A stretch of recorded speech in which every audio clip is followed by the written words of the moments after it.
Sa mga wala pa matagbaw sa presidential debate nga gipahigayon ni adtong Domingo sa Cagayan de Oro, adunay second leg ang maong debate ug ipahigayon kini dinhi sa dakbayan sa Sugbo sa umaabot nga Marso 20.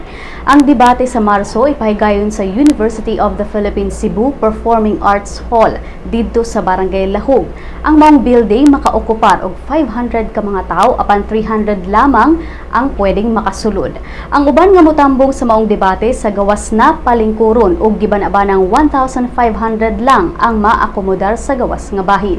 Ang debate magsugod gihapon sa alas 5 sa hapon apan adunay symposium gikan alauna hangtod alas 3:30. Matud ni UP Cebu Dean Liza Coro nga dili pareho ang format sa maong debate sa gipahigayon didto sa Cagayan de Oro. Lahi sad ang topics nga i-discuss apan naglangkob kini sa climate change, edukasyon, women's rights ug mga isyu sa panglawas. Posible pa hinuon nga aduna pay kausaban sa format tungod kay matud ni Coro nga mag-meeting pa sila karong semana aron han-ayon ang maong plano.